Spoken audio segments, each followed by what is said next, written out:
kuasamu.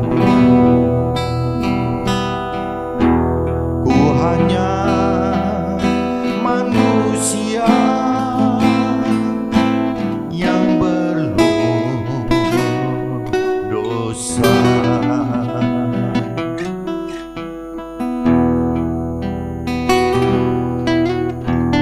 Berjalan persimpangan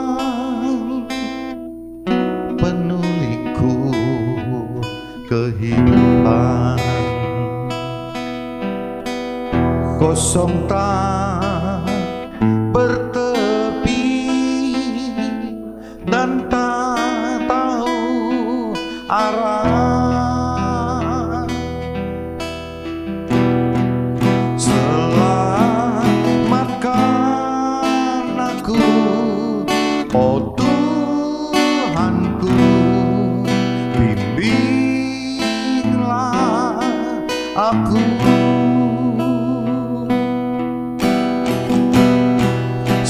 Selamatkan aku, oh Tuhanku,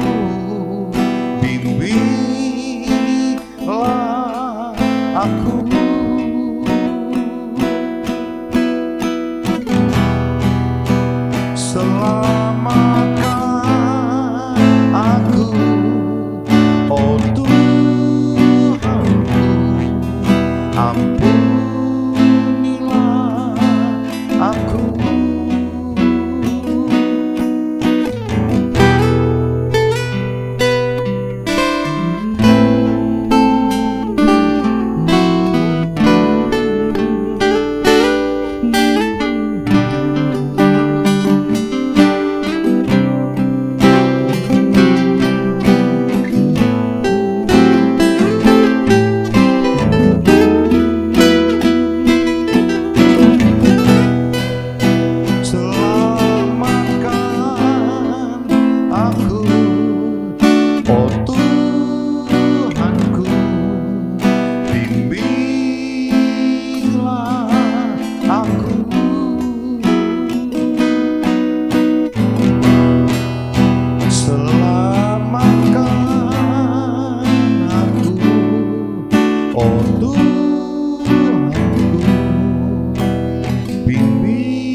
Jumpa kembali di MZT Journey Inspiration of Life. Pagi ini saya mau coba sharingkan teman-teman dengan tema tingkat kedalaman mengasihi Tuhan akan selaras gitu dengan tingkat kedewasaan rohani kita sendiri gitu. Ini dari kitab Mazmur teman-teman, kitab Mazmur pasal 73 ayat 1 sampai 28 dan kitab Roma pasal 8 18 sampai 30. Nah, ini yang teman-teman harus tahu bahwa tingkat kedalaman mengasihi Tuhan itu sangat beragam macamnya teman-teman, tergantung daripada kita. Jadi sama aja mungkin kalau kita bayangkan gitu, bandingkan waktu secara kedewasaan rohani, saya umpamakan menjadi kedewasaan secara usia, secara fisik gitu. Jadi waktu kita mengasihi, anggaplah orang tua kita teman, orang tua kita, ayah ibu kita, waktu kita misalnya balita, kita berbeda dengan waktu kita remaja gitu, dan akan berbeda lagi waktu kita menjadi dewasa gitu. Jadi tingkatnya itu ada bermacam-macam tingkatan teman. Begitupun juga dalam hal mengasihi Tuhan juga secara rohani bisa seperti itu teman. Target kita kan istilahnya dewasa rohani gitu. Tapi kalau kita bicara dari sisi duniawi, dari sisi kita terhadap orang tua kita di dunia ini, ya kembali lagi dasarnya dari umur berapa gitu ya. Kita mengasihi orang tua kita akan berbeda kalau kita bandingkan waktu kita bayi dibanding kita balita, waktu kita kanak-kanak, waktu kita remaja, waktu kita dewasa, itu beda semua teman-teman. Tingkatannya itu beda semua gitu. Nah, ini saya coba bacakan dulu teman-teman di kitab Mazmur pasal 73 ayat 1 sampai 8, dan nanti saya langsung lanjut aja teman-teman ke kitab Roma pasal 8 ayat 18 30. Nah, baru masuk ke draftnya saya teman-teman. Ini kalau saya baca di kitab Mazmur pasal 1 sampai 28 teman-teman. Judul perikopnya itu pergumulan dan pengharapan. Judulnya itu teman, pergumulan dan pengharapan. Sesungguhnya Allah itu baik bagi mereka yang tulus hatinya, bagi mereka yang bersih hatinya. Tetapi aku sedikit lagi maka kakiku terpleset gitu. Jadi firman katakan begitu. Tetapi aku sedikit lagi maka kakiku terpleset. Nyaris aku tergelincir. Sebab aku cemburu kepada pembual-pembual. Kalau aku melihat kemujuran orang-orang fasik.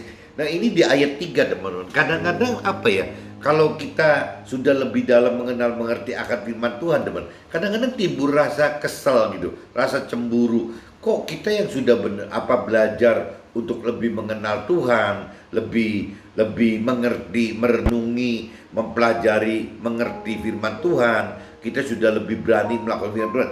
Tapi kok kesannya tidak ada apa-apa gitu. Jadi kalau kita bandingkan dengan orang-orang dunia, yaitu sebab aku cemburu kepada pembual-pembual. Kalau aku melihat kemujuran orang-orang fasik.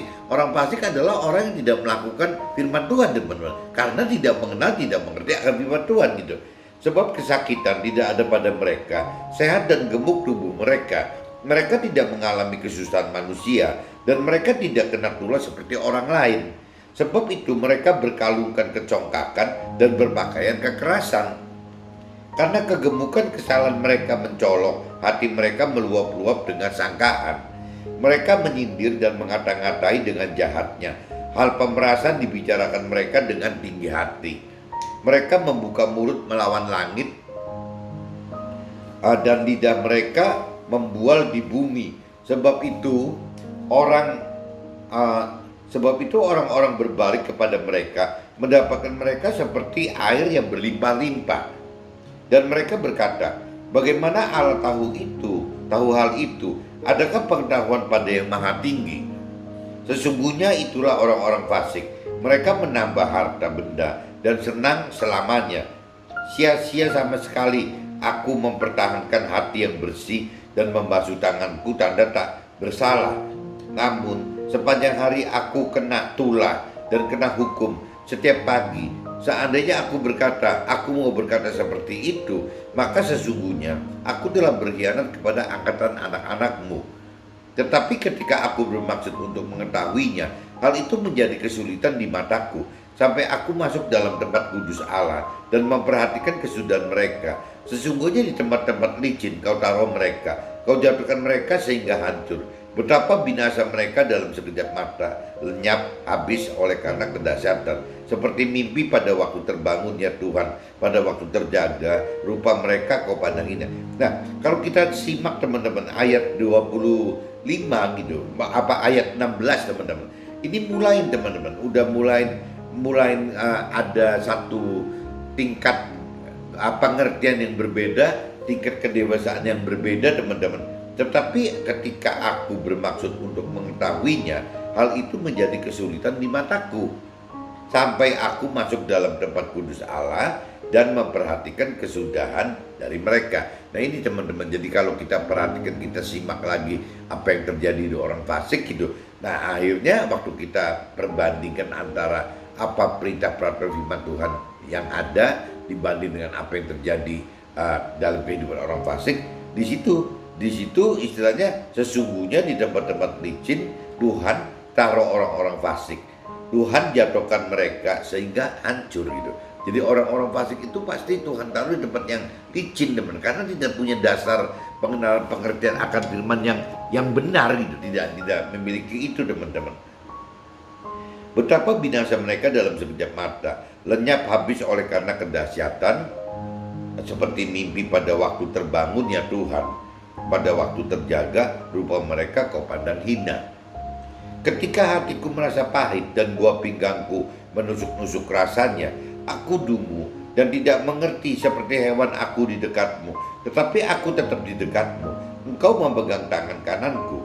Dengan nasihat Tuhan menuntun aku, dan kemuliaan Tuhan mengangkat aku ke dalam kemuliaan.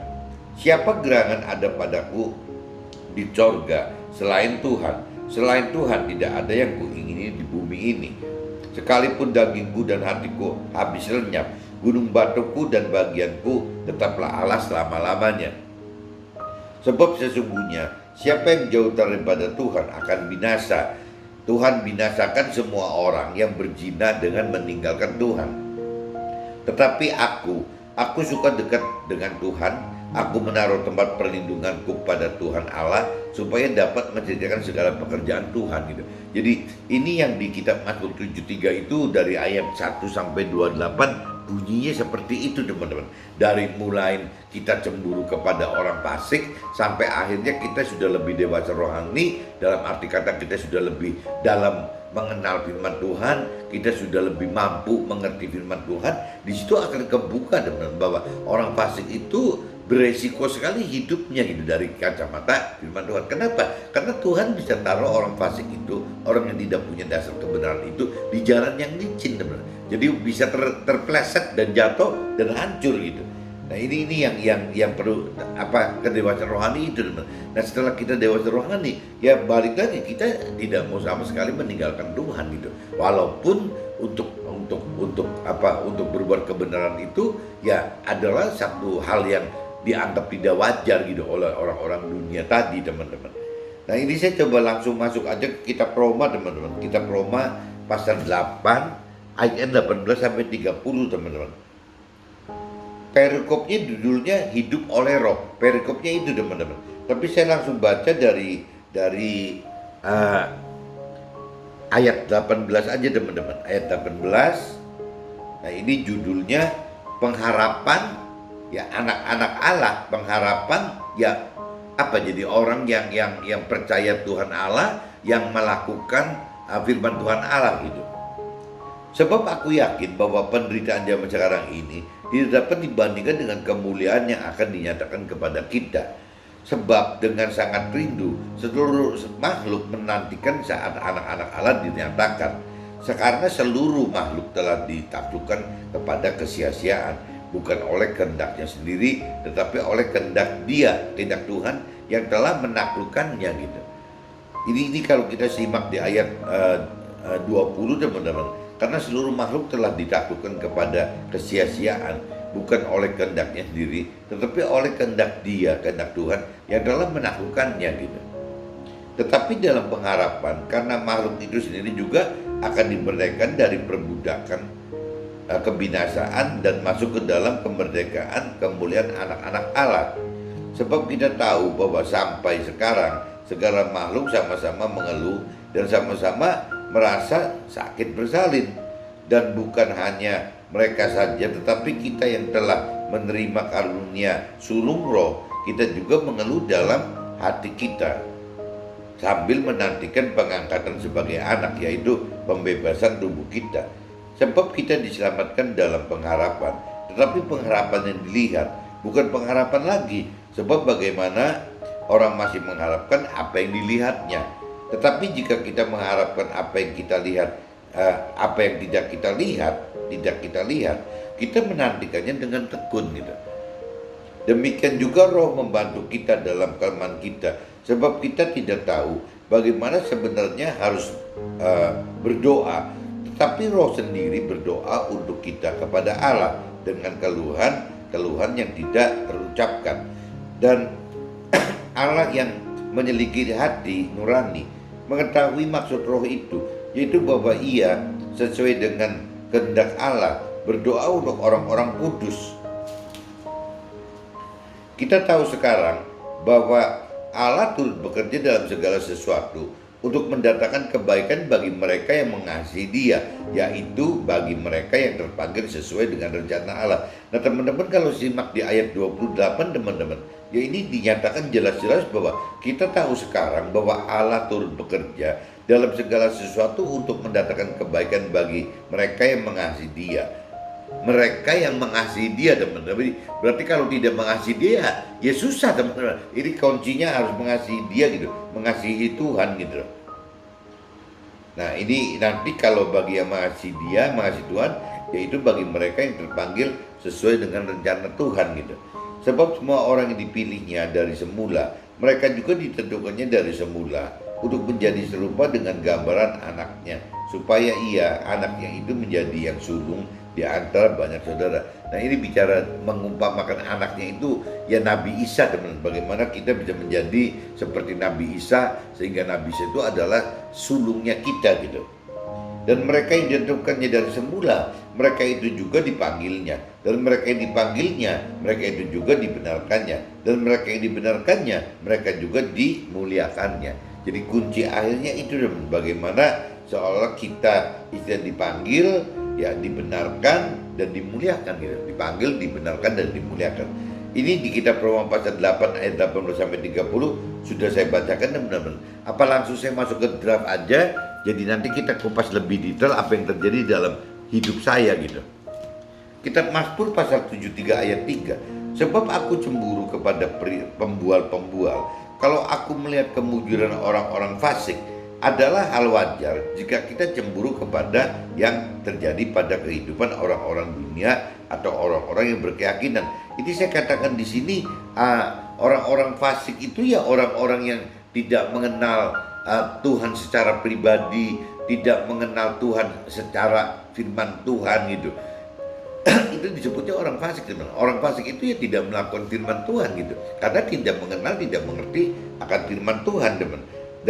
Dan orang-orang fasik itu pada umumnya ya orang-orang yang orang-orang dunia, teman. Orang-orang yang hidup dengan pola-pola duniawi gitu. Nah, begitupun dengan orang keyakinan, teman. Orang berkeyakinan itu orang yang beragama gitu, yang sudah secara simbolis atau formalitas menerima Tuhan, menerima firman Tuhan dalam bentuk kitab suci, tapi dalam realitanya sebenarnya tidak mempelajari Tuhan secara pribadi maupun secara firman Tuhan, teman. Jadi akhirnya apa ya? Jadi orang keyakinan itu apa kita berani sebut sebagai orang yang beragama tapi duniawi gitu. Jadi tidak beda dengan orang dunia, teman. Cuman bedanya kalau orang yang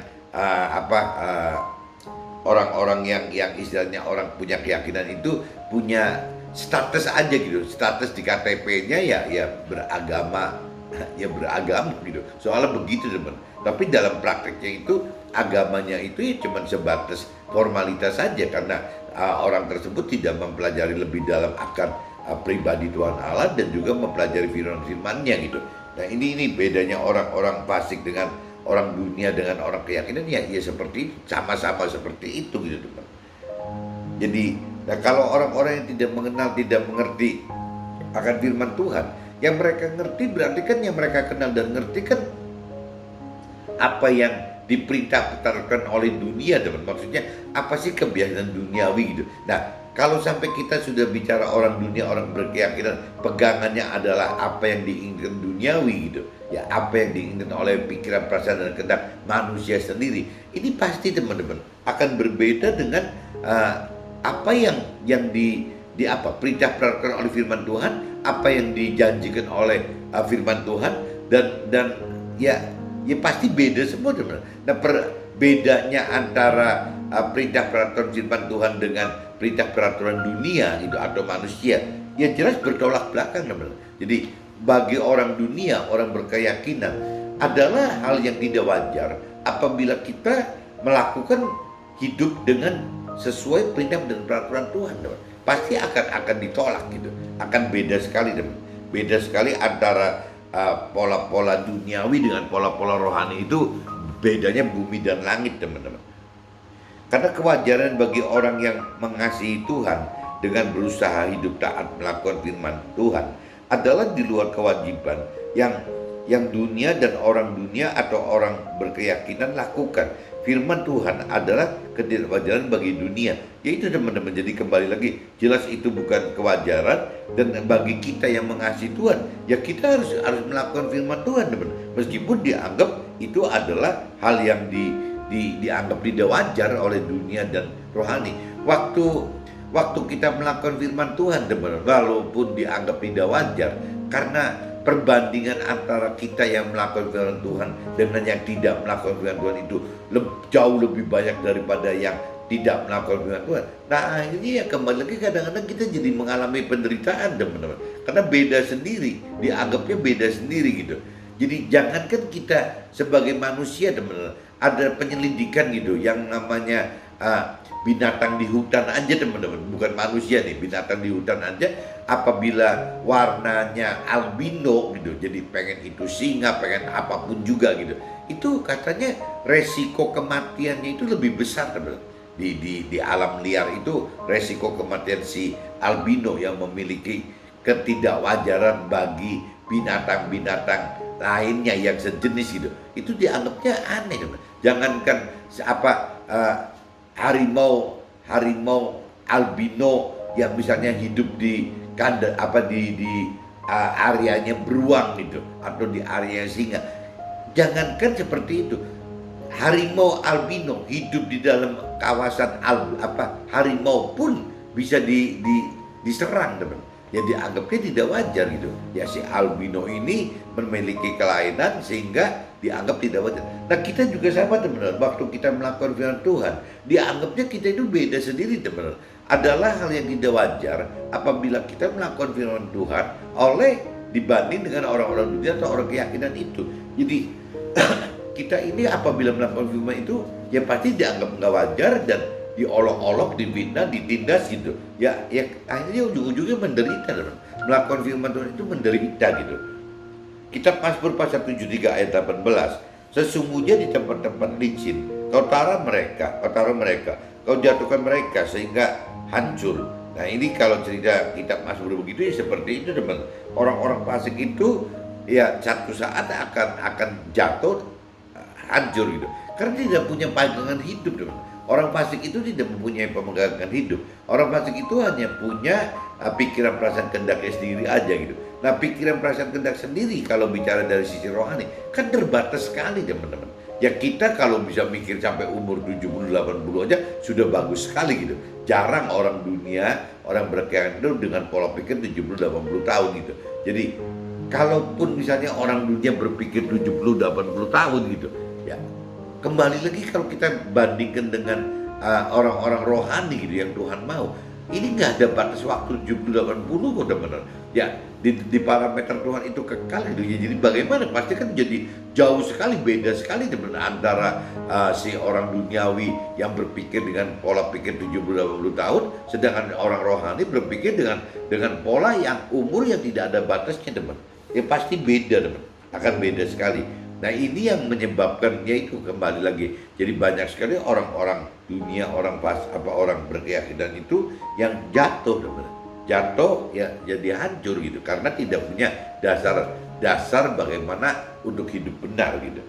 Pengertian firman tersebut kita dapat setelah ada kemampuan mengerti akan firman, setelah kita menghidupkan roh Tuhan. Tanpa roh Tuhan kita hanya mengenal firman dari jiwa kita saja, dari bentuk teologi atau teori rohani atau logos saja gitu.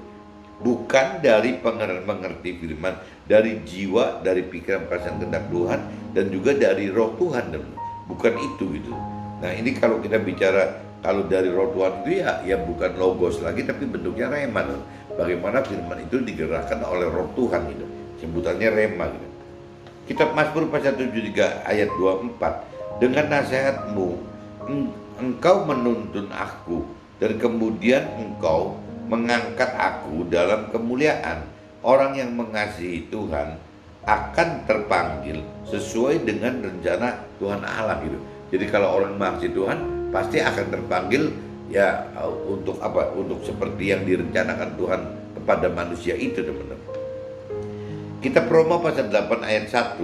Sebab aku yakin bahwa penderitaan zaman sekarang ini tidak dapat dibandingkan dengan kemuliaan yang akan dinyatakan kepada kita kelak gitu. Konsekuensi mengasihi Tuhan dengan apa jadi ini dengan tindakan kita melakukan firman adalah ketidakwajaran bagi dunia di mana akan timbulkan resiko penderitaan. Jadi kuncinya balik lagi teman, sebab aku yakin bahwa penderitaan zaman sekarang ini ya maksudnya penderitaan itu karena kita melakukan firman Tuhan tidak dapat dibandingkan dengan kemuliaan yang akan dinyatakan kepada kita. Nah, ini jadi kalau bicara firman Tuhan ya meskipun apa yang kita lakukan sesuai firman Tuhan itu tidak sesuai dengan kehendak duniawi gitu ya, tapi tetap pada prinsipnya yaitu kebenaran bagi Tuhan gitu. Nah, kebenaran bagi Tuhan ini yang dianggap ketidakwajaran bagi manusia, bagi dunia ini, teman-teman.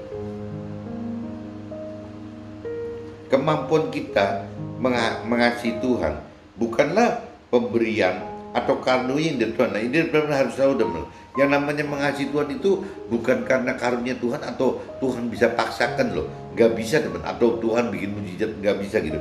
Jadi mengasihi Tuhan itulah hak independen kita, haknya kita gitu, hak bebasnya kita, teman. Jadi untuk mengasihi Tuhan atau tidak itu terserah kita. Berapa dalam mengasihi Tuhan pun terserah kita gitu. Jadi kemampuan kita mengasihi Tuhan bukanlah pemberian atau karunia yang dari Tuhan, tetapi dari kemauan dan kehendak bebas dari manusianya sendiri gitu. Jadi dibutuhkan tingkat kedewasaan rohani untuk dapat temukan seberapa besar kita mau dan mampu menyatakan kasih kita dalam tindakan kita terkait dengan pengurapan kita terhadap Tuhan.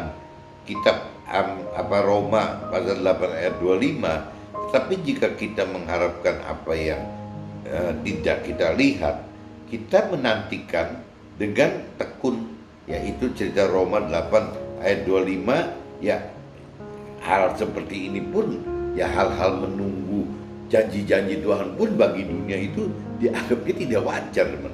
Jadi segala macam yang kaitannya dengan firman Tuhan, segala macam yang kaitannya dengan perintah firman Tuhan, janji Tuhan gitu, ya itu semua bagi orang dunia dianggapnya ketidakwajaran lagi, teman. Semua dianggap seperti itu gitu. Roma 8 ayat 28. Kita tahu sekarang bahwa Allah turut bekerja dengan segala sesuatu untuk menentang, untuk mendatangkan kebaikan bagi mereka yang mengasihi Dia.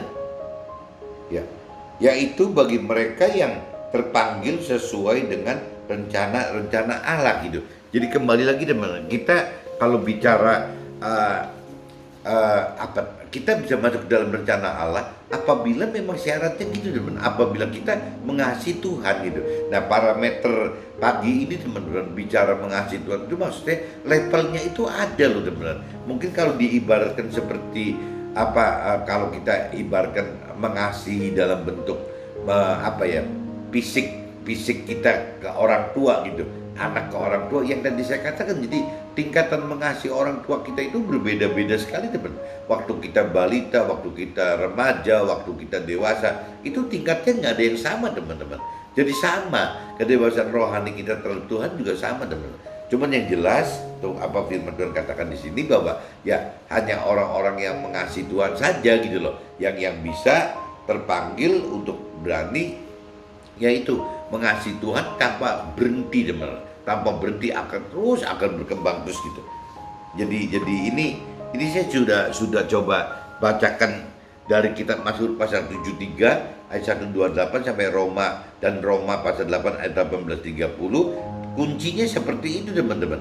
Jadi teman-teman yang perlu camkan itu, ingatkan bahwa yang namanya mengasihi Tuhan itu tidak bisa, teman-teman, bentuknya itu istilahnya Tuhan paksa kita mengasihi Tuhan ya, atau ini pemberian karunia, kasih karunia yang dari Tuhan itu untuk bisa kita mengasihi Tuhan. Itu nggak bisa, teman-teman. Jadi mengasihi Tuhan itu khususnya itu balik lagi ada kaitan dengan kehendak bebas gitu. Jadi Tuhan itu ciptakan manusia itu bukan seperti robot gitu. Tuhan itu memberikan ke manusia itu kehendak bebas gitu. Ya free will itu, atau mungkin jadi hak independen gitu, yang berdiri sendiri gitu. Itu jelas, teman-teman. Jadi jangankan urusan mengasihi Tuhan, urusan mau mengenal firman Tuhan pun Tuhan nggak bisa maksa, teman. Yang urusan kalau bicara mau gitu, mau itu adalah dasarnya harus dari niatnya manusianya sendiri gitu. Ya mau mengenal firman Tuhan, ya harus mau gitu. Ya dengan cara membaca, dengerin khotbah, dengerin sharing gitu, ya seperti itu. Harus mau gitu. bukan Tuhan paksakan gitu. Nah begitu pun juga soal mengasihi teman, dalam firman-firman yang kita baca tadi gitu. Mengasihi itu adalah bentuk yang tidak bisa Tuhan paksa atau dalam bentuk Tuhan kasih gitu, dalam bentuk kasih karunia atau karunia itu tidak bisa teman. Kita yang harus berjuang sendiri bagaimana untuk bisa mengasihi Tuhan.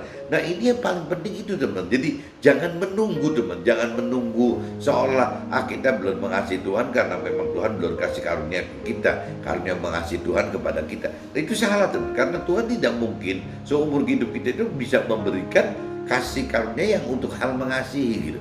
Kalau bentuknya bentuk yang di luar mengasihi mungkin masih bisa. Seperti tadi saya katakan, mau mengenal Tuhan pun kalau dalam bentuk-bentuknya bukan cuma cerita mau mengenal Tuhan dan firman Tuhan, itu ya beda teman. Kalau misalnya hanya mau mengenal firman Tuhan, mau mengenal Tuhan nggak bisa paksa gitu. Tapi kalau bicara maunya di luar itu, ya Tuhan masih bisa dispensasi lah, lepasin untuk bisa didorong kitanya gitu. Tapi kalau udah bicara kemauan mengasihi pun sudah tidak ada. Jadi tidak ada dorongan sama sekali dari Tuhan. Itu semua dibalikin ke kemauan kita sendiri teman. Setelah kita mau, dan kita tinggal problemnya mampu nggak gitu untuk mengasihi Tuhan. Mengasihi Tuhan untuk mampu itu kan berarti kita mesti benar-benar taat teman. Nggak bisa separuh-paruh. Kita harus taat untuk berani melakukan firman Tuhan. Itu yang disebut melakukan firman Tuhan seperti itu teman-teman. Nah ini saya udah bacakan ini teman-teman. Jadi tingkat kedalaman mengasihi Tuhan itu ya kita harus yang mau sendiri teman-teman, harus mau. Nah cuman karena balik lagi mengasihi Tuhan itu adalah identik dengan melakukan firman Tuhan, di mana melakukan firman Tuhan itu adalah kita mentaati perintah-perintah Tuhan gitu.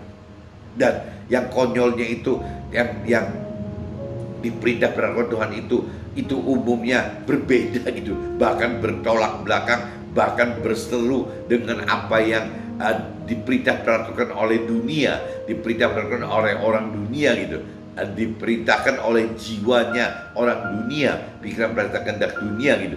Ya akhirnya kadang-kadang ya kita melakukan firman itu dianggapnya hal-hal yang tidak wajar, sehingga ujung-ujungnya ya kita menderita teman. Kita ujung-ujungnya menderita gitu. Jadi memang tidak mudah teman. Waktu mengasihi Tuhan itu dalam bentuk melakukan firman Tuhan itu tidak mudah gitu. Karena pasti kita mendapat tentangan-tentangan seperti itu teman. Tapi kalau kita menyimak teman-teman, kalau yang saya pernah sharingkan beberapa bulan lalu, sepupu saya yang di Purwokerto gitu, ya si Arianto itu tahu-tahu kena COVID kan gitu. Ya waktu yang saya sharingkan itu kan jam siang hari teman. Siang hari itu masih bisa ngobrol loh, masih bisa berbincang-bincang bagaimana mengatasi COVID di Purwokerto itu dengan istri saya, karena ada sepupu istri saya kan. Nah waktu itu siang hari masih bisa sharing-sharing, tahu-tahu malamnya sudah habis teman. Nah meninggal gitu. Nah ini kan jadi kalau saya bisa lihat, kok lucu ya, mesti orang yang baru cuma cerita berapa jam aja kok 6 jam paling gitu, kok bisa meninggal gitu. Nah kalau kita udah mengacu ke situ teman-teman, kalau kita compare lagi dengan mengasihi Tuhan, itu harus dari kemauan kita. Nah kita pengen mulai mau mengasihi Tuhannya kapan teman-teman? Kalau cerita bentuk nyata mengasihi Tuhan itu kan bukan cuma dari pikiran perasaan kehendak kita aja, bukan dari jiwa kita teman. Tapi bentuk mengasihi Tuhan yang secara nyata itu adalah taat melakukan firman Tuhan teman. Bagaimana kita harus taat melakukan firman Tuhan gitu. Nah kalau kita kaitkan dengan kejadian yang terjadi di Arianto itu gitu, ya begitu teman. Kalau kita tidak mau buru-buru dari sekarang memiliki kemauan untuk benar-benar mau mengasihi Tuhan dengan melakukan firman Tuhan, ya mau kapan lagi teman-teman? Toh meninggalnya benar-benar firman Tuhan pernah katakan, ada yang katakan bahwa kematian itu datang seperti pencuri gitu. Jadi tahu-tahu nggak ada aja gitu. Itu baru cerita Arianto, saya pikir iya ya orang hidup kok bisa seperti itu gitu. Nah kemarin lebih lucu lagi teman. Kemarin saya waktu latihan fitness gitu di rumah, saya ada PT, ada personal trainer gitu. Nah waktu saya latihan itu ada televisi ya beritakan Vanessa Angel dan suaminya itu meninggal teman. Naik mobil dari Jakarta ke Jawa Timur gitu, mungkin ke Surabaya. Nah di daerah sudah deket-deket Jawa Timur, ya akhirnya supirnya katanya mengantuk, akhirnya lari dalam kondisi 100 km lebih per jamnya, akhirnya nabrak dinding kiri, pembatas tol kiri, berbalik terpelanting gitu. Akhirnya sampai mobilnya menghadap ke arah Jawa Barat lagi teman. Jadi tadinya mau ke Jawa Timur, sekarang balik lagi ke Jawa Barat gitu karena terpelanting gitu. Nah, kalau lihat waktu berita itu saya sedang latihan, langsung PT saya katakan bahwa PT saya namanya Kabo gitu. Kabo ini katakan, "Duh Pak, itu orang apa ya? Vanessa Angel sepopuler itu, secantik itu, yang namanya suaminya juga seganteng itu gitu. Ya begitu sudah meninggal sih, cuman masuk ke karung orangnya aja Pak, ke plastik bag yang orange aja gitu. Orang hidup kayak begitu ya Pak ya. Ya saya pikir iya juga ya, orang hidup itu sepintas banget. Padahal waktu di acara televisi tersebut itu mungkin dari HP-nya ya, polisi ngelihat HP-nya, dibuka HP-nya ada cerita suaminya selfie gitu, video selfie, liatin mukanya suaminya, liatin mukanya Vanessa Angel, liatin mukanya anaknya yang baru umur setahun gitu, ada mbaknya yang jaganya gitu, itu dilihatin. Itu kalau saya duga benar, kalau perjalanan dari Jakarta menuju Jawa Timur itu kan makan waktu kurang lebih mungkin 6 sampai 8 jam kali nyampe ke Surabaya gitu. Nah ini kan belum nyampe Surabaya, berarti 6 jam. Kalau saya ngelihat dari HP yang di selfie tadi teman-teman, jangan-jangan itu sudah, waktu selfie itu sudah masuk ke area Jawa Timur gitu. Berarti kira-kira 2-3 jam sebelum terjadi kecelakaan teman. Selfie itu dari 238 apa 23, dan waktu saya lihat tampangnya gitu, tampangnya suaminya, tampangnya Vanessa itu benar-benar tidak seperti orang yang ada tanda-tanda mau tabrakan dan meninggal loh teman-teman. Ya masih ceria gitu, masih senyum-senyum gitu, baik suami pun Vanessa Angel masih tidak merasa apa-apa teman. Nah ini jadi saya ingat lagi, iya ya, orang mau meninggal sepupu saya seperti itu gitu. Sama sekali waktu itu sempat bicara itu 3-6 jam sebelum meninggal itu masih normal sekali teman-teman. Nah sebaliknya kalau kemarin saya lihat dari dari acara TV gitu ya, suaminya Vanessa Angel sama sekali tidak menampakkan kelihatan orang yang mau meninggal teman-teman gitu. Ya masih cantik ya, masih ganteng gitu ya, masih normal, nggak ada gejala-gejala kayak takut apa, nggak ada gitu, masih senyum-senyum gitu. Tahu-tahu 3 jam berikutnya meninggal juga teman-teman. Nah ini jadi saya ingatkan juga teman-teman, kalau tergerak mengasihi Tuhan jangan tunda-tunda lagi teman-teman, nggak bisa tunda-tunda lagi gitu. Jadi kalau mau ya sekarang gitu, ya kita mengasihi Tuhan sebisanya kita gitu. Nah untuk bisa mengasihi Tuhan teman secara nyata, yang tadi dikatakan harus melakukan firman Tuhan. Nah untuk melakukan firman Tuhan teman harus mengenal firman Tuhan. Nah untuk mau mengenal firman Tuhan butuh kemauan lagi teman. Mengasihi butuh kemauan dari diri kita yang tidak bisa dipaksakan dan tidak bisa Tuhan beri sebagai kasih karunia gitu. Kalau urusannya mau begitu, mau mengasihi Tuhan seperti itu. Tapi mau mengenal Tuhan pun sama teman. Yang tidak bisa dipaksakan oleh Tuhan, tidak bisa bentuknya kasih karunia Tuhan sehingga kita ujuk-ujuk mau gitu, mau mengenal firman, nggak bisa teman. Itu balik lagi, Tuhan sudah ada komitmen dengan mungkin dengan iblis atau dengan yang lain-lain, dengan semua gitu, bahwa yang namanya kemauan untuk mengenal firman Tuhan, kemauan untuk melakukan firman itu untuk mengenal firman Tuhan, mengasihi Tuhan itu tidak bisa dalam bentuknya dipaksa oleh Tuhan gitu. Jadi itu kembali lagi ya, adanya di hak independen kita, adanya di kemauan kita sendiri teman-teman gitu. Ya bagaimana kita mau mengenal firman Tuhan dan mau mengasihi firman Tuhan itu ya adanya di kemauan kita. Tapi kalau yang saya tahu teman-teman, kalau kita sudah lebih mempelajari lebih dalam pengenalan firman Tuhan, yang bicara mampu mengerti firman Tuhan teman, itu sih rasanya Roh Tuhan bisa bantu kita gitu. Untuk bisa mampu melakukan firman Tuhan pun Roh Tuhan, kuasa Tuhan yang dari Tuhan masih bisa bantu kita. Tapi kalau bicara mau mengenal firman Tuhan, mau mengasihi pribadi Tuhan, itu nggak bisa. harus dari kemauan kita sendiri gitu. Mau nggak mau harus seperti itu. Jadi saya kembalikan lagi, sebelum kita mengalami seperti apa yang dialami si Arianto atau apa yang dialami oleh Vanessa Angel dan suaminya itu, ya apa nggak lebih menggugah kita untuk cepat-cepat seperti itu, teman.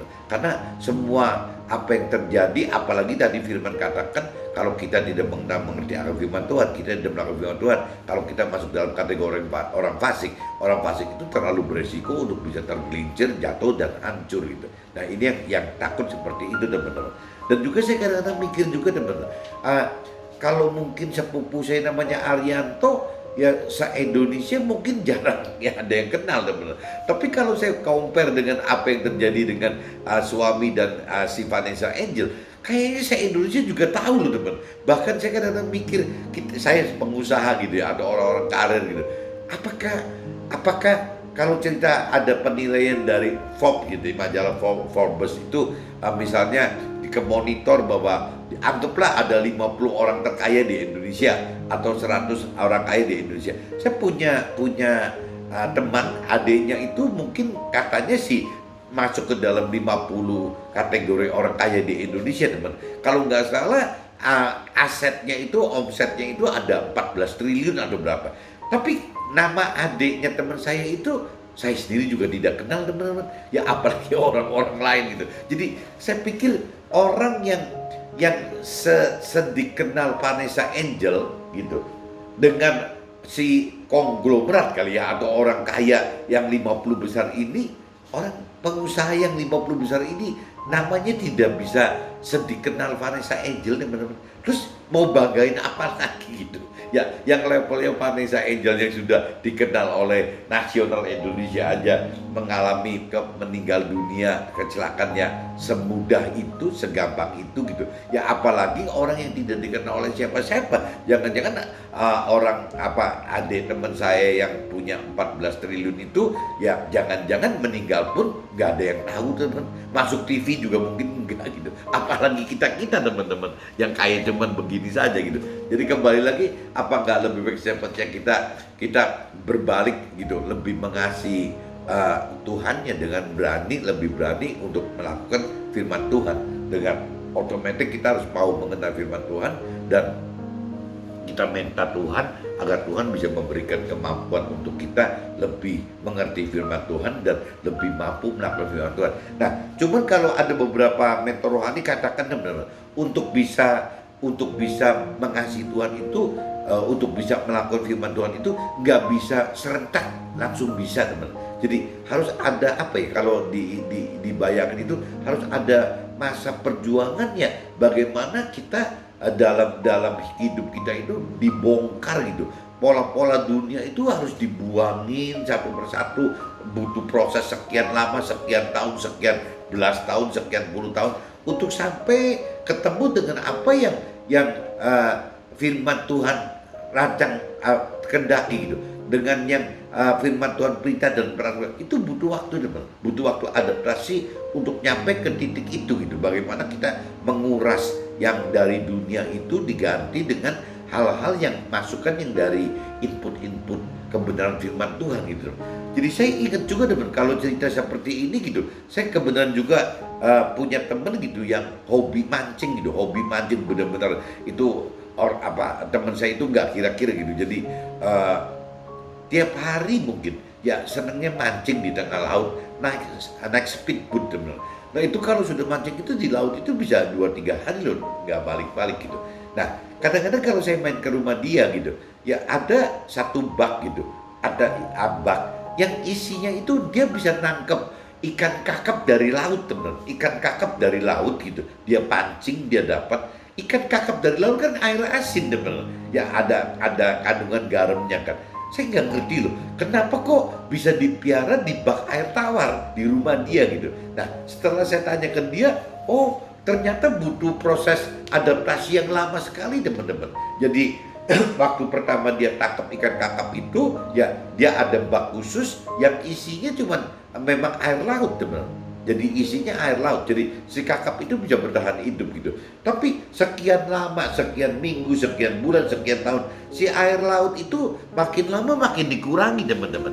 Jadi dikurangi sampai akhir-akhir sekian lama itu menjadi tawar gitu loh, menjadi tawar airnya. Dan ternyata ikan kakap itu bisa begitu teman. Saya nggak ngerti jenis ikan yang lain bisa begitu atau tidak. Tapi kalau cerita ikan kakap saya lihat sendiri bisa teman. Jadi di koleksinya dia itu di dalam kota pakai air tawar gitu, di bak tampungnya air tawar, tapi bisa hidup si kakap air laut ini teman-teman. Nah ini sama teman, jadi kita untuk mengasihi Tuhan, kita untuk melakukan firman Tuhan itu butuh seperti ikan kakap tadi teman. Bagaimana hari ke hari kita mesti bongkar hal-hal yang dari pikiran perasaan kehendak itu harus dibongkar, harus diganti dengan pikiran perasaan kehendaknya Tuhan gitu. Nah pikiran perasaan kehendak Tuhan itu kan tidak jauh-jauh dari firman Tuhan teman. Berarti bagaimana pikiran perasaan kehendak kita yang terpengaruh oleh hal duniawi, oleh yang mana dianggap oleh orang duniawi itu dianggap adalah kewajaran, itu mulai dimasukin dengan firman-firman Tuhan teman.